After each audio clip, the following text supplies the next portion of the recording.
Hey guys, I finally figured out that people don't like reading and they like videos instead. So instead of my blog, which is dead now, I'm going to do videos instead. Because that's a lot easier, I think. So, in honor of graduating recently, I have decided to do a full breakdown on my 4 years in high school and what the overall experience was like. Spoiler alert, it was really bad. But yeah, this should be interesting. I'm just going to break it down by year. Okay, so freshman year was pretty bad. Um, if I had just been judged solely based off of that year of high school, I would be remembered as the kid who briefly dated a girl with a mustache. That's not good, obviously. Unless, of course, your goal was to date a girl with a mustache, then by those standards, I had won high school. I remember in general saying and doing a lot of cringy things. I remember that my haircut, it kind of looked like the lead singer on Nickelback, which is really bad. I don't know why I had that or who originally made me have that, but ooh, train wreck. Train wreck. What else was there? I remember getting bum slammed by AP Euro. Shout out Mr. Meller for tenderizing me with all that horrible, horrible packet work. Thank you for that. It made me a better person. I appreciate that. It didn't really make me a better person. But yeah, at this point in my high school career, I was super socially awkward and I didn't ever go out of my house and do anything considering I couldn't drive and I couldn't hold a conversation with anyone for more than about 6 seconds. And then as soon as I made eye contact, I would lose my shit. So, yeah, there's that. I didn't really remember a lot about sophomore year, but I really started to discover like the hierarchy of the school, and it wasn't really like other high schools where you have like the geeks at the bottom, and then you got the jocks and like the football, slap each other's asses in the locker room at halftime. Players at the top. No, it was more like you had the bottom was weebs and furries, and then in the middle section it was really really wide. You had like everybody else, and then at the very top, nobody wanted to admit it, but the person who really ran the school was August Ham, and I think anybody could admit that to themselves.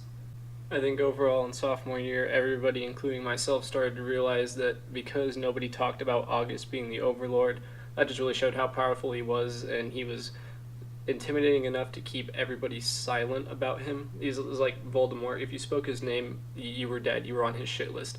And then he would come up to you, do some creepy little laugh, and then he would like talk about how he was gonna raise like a quail army and like end the world and stuff. Oh, it was really far fetched, but I could see it happening because it was him.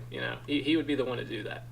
This kid worshipped quail like they fucking walked on water, and if he overheard any of the hicks saying like, "Oh yeah, I went quail hunting with my uncle this weekend and we shot 17 of them," he would just turn around in his chair and just glare and give you the death stare. Okay, so junior year is what I like to call the year of the jewel, or like the fix, because that's when everybody started getting into that. So yeah, it was kind of an interesting year. Now that juuling was popular, you get people asking you for pods all the time, and so you'd have that creepy kid in the back of math class that would slip you a note every day, and then you'd look back and you'd be like, hey, can you give me some pods? And you just look at him and be like, no, I can't buy you pods, sorry man, and he'd just be scratching his neck like a fucking meth addict, and you're just sitting in your fucking desk looking at him like, dude, you got some problems, man. He's like, no, I'm okay. I need some pods, man. I need some mango pods. Please help me. Yeah, I really don't understand, or at least I didn't understand, how girls would walk into class every single day with Dutch, and then they would always manage to have jewel pods. Like, you get your paycheck, right, every 2 weeks for the average person. How do you not blow through all your money in 2 days?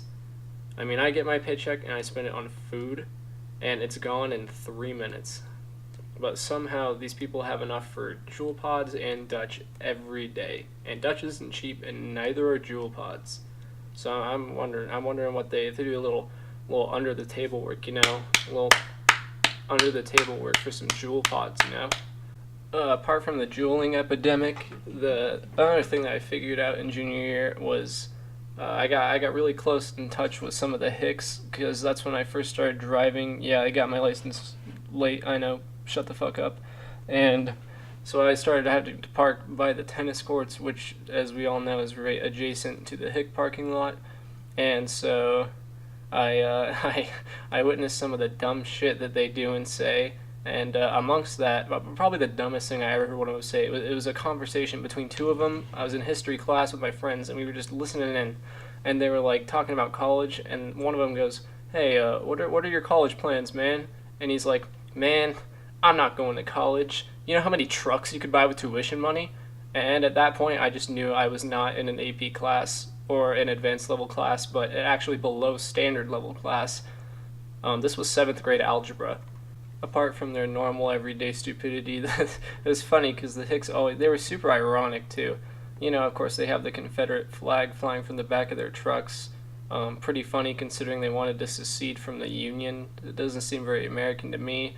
Oh, and they had the Blue Lives Matter flag on the back of their truck. You know, they love police and everything until they search their car and find all their empty dip cans, and then they get, in a little bit of trouble. Yeah, senior year is pretty cool, I guess. I was a fully fledged driver, which was cool. I got a job finally, and it's crazy the parallel between kids in school demanding Jewel pods and people at my work demanding shitty pizza. I don't understand it. I don't understand it. And just as before, jeweling is still around, and there's actually a jewel club in the bathroom at lunch. I hear. Yeah, it's got like 700 members. I don't know how they all fit in there, but yeah, they accept members of all ages, both sexes. You can be in there, even though it's the guy's bathroom. You can be in there still, cause fuck it, you're jeweling, right? This isn't a book club. You're jeweling. It's fine. The only person, however, to put a damper on senior year for everybody in the fucking school was our hall monitor, aka female Guy Fieri, who walked around having a constant midlife crisis that required her to quench her bloodlust by murdering kids if they didn't get to class on time. And I'm not talking about like younger kids who are skipping, like seniors would get to class 10 minutes late and she'd be right on their ass with her notepad and her fucking piece of paper and her visor on, like, I noticed you were late for class. And you're like, yeah, no shit, I was late for class. I'm a senior. Deal with it. And she'd be like, you're getting lunch detention for that one. You're like, no, fuck you, Guy Fieri. Suck a dick. Oh, it was frustrating.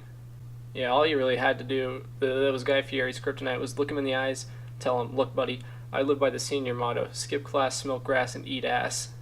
And of course, that's a well-known motto that all seniors live by and follow dearly. I only do the first thing. I don't do the last two things. But yeah, there you have it. My very accurate summary of high school, at least for me, a journey of being really, really awkward to being a little less awkward, but still incredibly uncomfortable to be around. Thanks for watching. If you do, just hit the button. Hit that one button. That one. Get some of that good under the table work, under the table work.